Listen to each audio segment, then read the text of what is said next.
চালকের অসাবধানতার ফলে বড়সড় দুর্ঘটনার কবলে যাত্রী বোঝাই বাস। চালকের অসাবধানতার ফলে বড়সড় দুর্ঘটনার কবলে যাত্রী বোঝাই একটি বাস বুধবার দুপুর আনুমানিক 2:15 নাগাদ বর্ধমান আরামবাগগামী ভায়া শেহারা বাজার রুটের একটি বাস খণ্ডঘোষ থানার রাধাবাজার বাস স্ট্যান্ড এই ভয়াবহ দুর্ঘটনার কবলে পড়ে। বাসটির নাম গণদেবতা। প্রত্যক্ষদর্শীদের মতো অনুযায়ী জানা যায়, গণদেবতা নামক বাসটি দ্রুত গতিতে স্পিড ব্রেকার পার হতে গিয়ে নিয়ন্ত্রণ হারিয়ে সরাসরি ধাক্কা মারে একটি বন্ধ থাকা দোকানে। তারপরে বাসটি ধাক্কা মারে একটি বৈদ্যুতিক খুঁটিতে।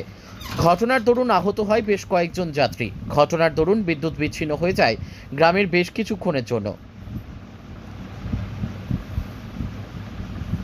ঘটনার খবর পেয়ে দ্রুত ঘটনাস্থলে পৌঁছায় খণ্ডঘোষ থানার অফিসার ইনচার্জ পঙ্কজ নস্কর, শেহারাবাজার ফাঁড়ির আইসি কৃপা সিন্ধু ঘোষ, শেহারাবাজার ট্রাফিক গার্ডের ওসি রক্তিম দত্ত সহ অন্যান্য পুলিশ আধিকারিকরা।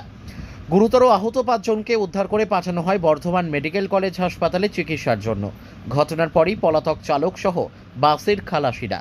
বাসটিকে আটক করেছে পুলিশ। পাশাপাশি খবর পেয়ে ঘটনাস্থল পরিদর্শন করেন বিদ্যুৎ দপ্তরের খণ্ডঘোষ কাস্টমার কেয়ারের স্টেশন ম্যানেজার জ্যোতির্ময় চক্রবর্তী ও সৌমেন মণ্ডল।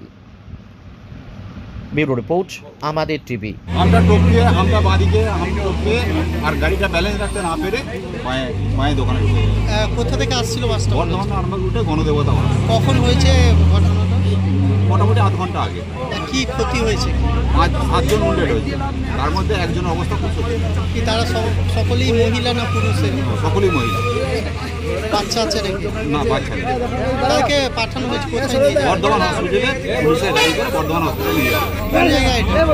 কোন জায়গায় এটা? এটা রাধাবাজার বাস স্ট্যান্ড। আপনার নামটা কি? আমার নাম সরোজ মণ্ডল। আচ্ছা, পুলিশের পক্ষ থেকে বারবার ওভার স্পিডে গাড়ি চালানোর জন্য সচেতনতার বার্তা দেওয়া হয়, তারপরে ওই যে ওভার স্পিডে গাড়ি চালানো, কি বলবেন? কেউ কোনো নিয়মকানুন মানছে না, সবাই ইচ্ছাকৃতভাবে জোর জবরদস্তি গাড়ি চালায়। আপনার নামটা যদি? আমার নাম সরোজ মণ্ডল।